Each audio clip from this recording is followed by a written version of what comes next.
Dragi prijatelji, evo nas u čudnim pričama koje su ne samo čudne, već prosto uznemiravajuće. Naime, od 16. maja u Beogradu je nastao totalni haos. Maltene u svakoj važnoj instituciji postavljena je navodno bomba. I ljudi su jako uznemireni. I pitaju se ko stoji iza svega ovoga. A šta se u stvari desilo? Kada su direktori osnovnih i srednjih škola stigli u svoje kancelarije i kada su se spremali da popiju svoju prvu jutarnju kafu, otvorili su svoje mejlove i privukao im je pažnju šokantni naziv mejla, koji je glasio: na teritoriji škole postavljena je ogromna količina eksploziva, a u mejlu je pisalo sledeće: čudan osjećaj smirenosti, kao da čekamo normalan dan. Ista rutina kao i uvek. Mrzimo sebe, ali želimo da povredimo svakog ko nam se nađe na putu. Osjećaj da je sve oko sebe samo san nas ne napušta. Ne vidimo razloga da pišemo nešto drugo. Na kraju možemo reći da nismo prvi i daleko od posljednjih.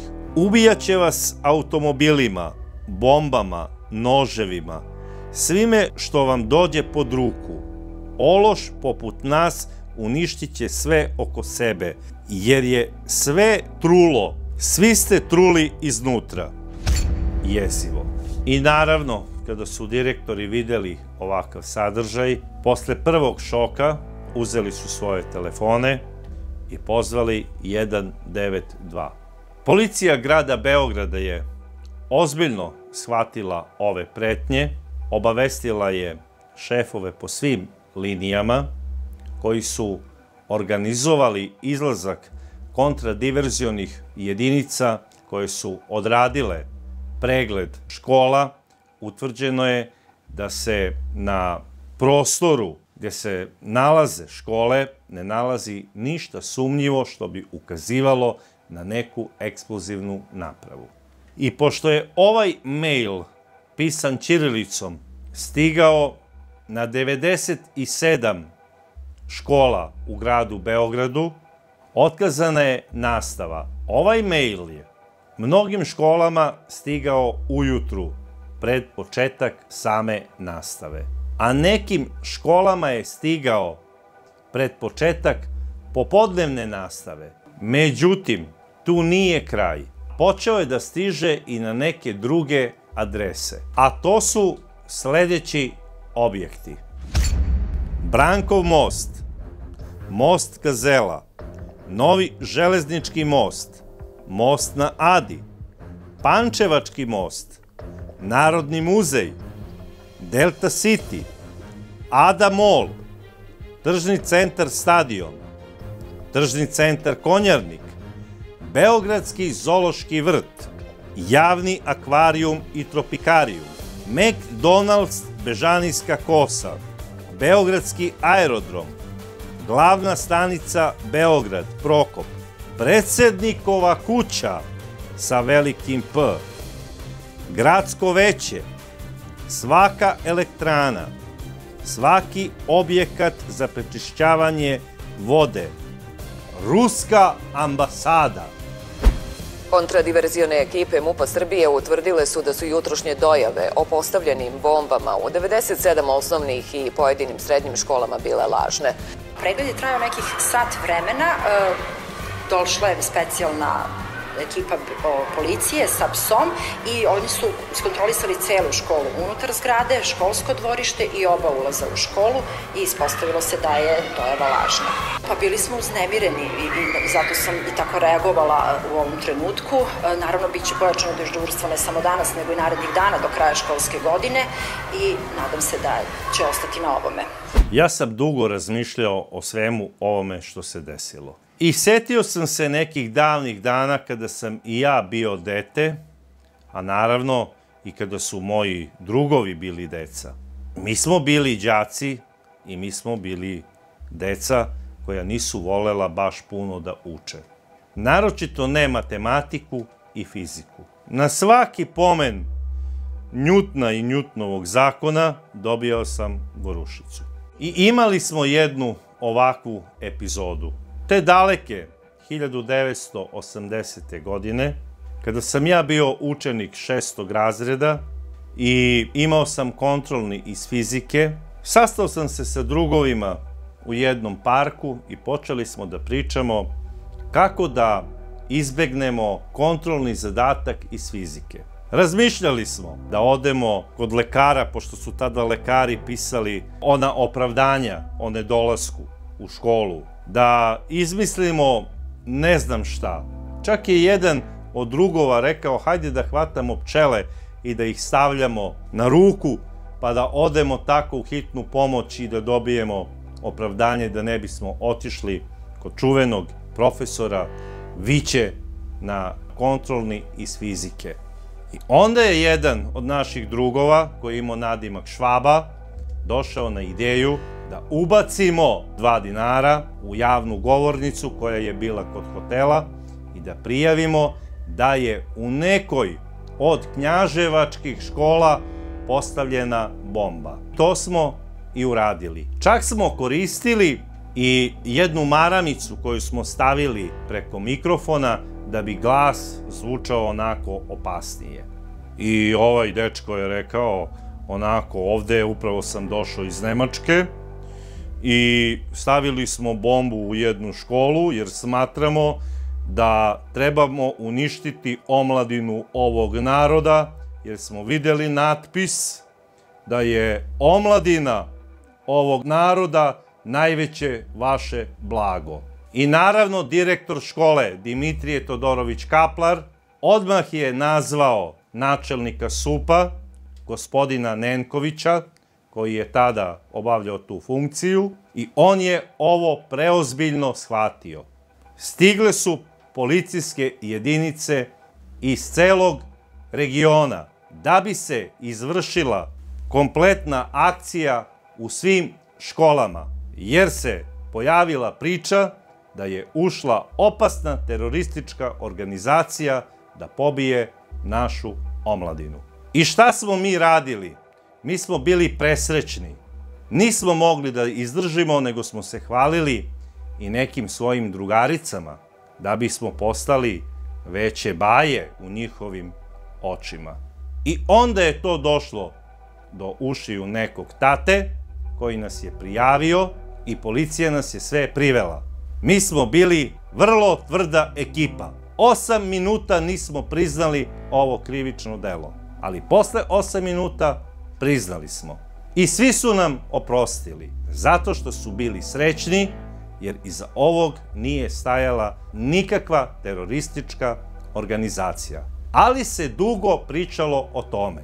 A sećam se i policajca koji je došao da nas upozori, čuveni Sulja, rekao je: deco, žao mi je što moram ovo da vam kažem, ali od vas nikada neće biti ništa. Mnogi od nas su to preozbiljno shvatili i iz te grupe dečaka i devojčica postali su ugledni lekari, profesori, arhitekte i detektivi na kraju krajeva. I ja se kajem što smo to uradili.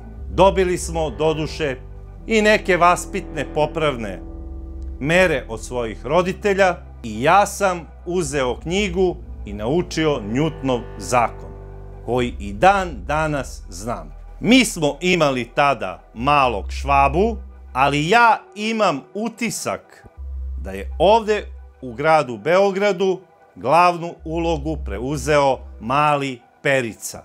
Mali Perica je dečak, ima nekoliko drugova, rekao bih da ima otprilike 14-15 godina, najviše.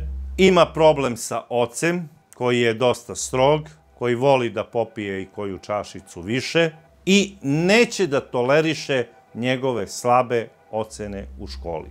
I mislim da otac malog Perice ume da bude i nasilan. Takođe verujem za tog oca da je on ultra desničar i da mnogo gleda sadržaje o teorijama zavere. Mali Perica piše ćirilicom, dosta nepismeno. Pokušava da se izražava kao da je dosta stariji, kao da je možda i neuračunljiv. Mali Perica prezire rutinu. Napisao je ista rutina kao i uvek, što znači da svakog dana mora da ide u školu. I njemu je to došlo dovde. Mali Perica je jako inteligentan i on je pravi potencijalni budući haker. Jer šta je on uradio? Ako pretpostavimo da je imao pismeni zadatak ili kontrolni tog dana, Mali Perica nije obavestio samo svoju školu. On je pokupio e-mail adrese svih škola u gradu Beogradu i obavestio ih je ovim mailom istog sadržaja. A zašto? Pa da bi raštrkao policiju po celom gradu i da bi time smanjio mogućnost da njega otkriju i uhvate. Jer da je poslao samo svojoj školi, oni bi prvo krenuli od onog odeljenja koje je tog dana trebalo da ima kontrolni ili pismeni. I onda bi iz tog odeljenja napravili grupaciju dečaka i devojčica i među njima bi se sigurno nalazio Mali Perica, čiji otac sigurno mora biti da je iz malog grada u Srbiji, možda baš iz Knjaževca ili nekog drugog dela Srbije,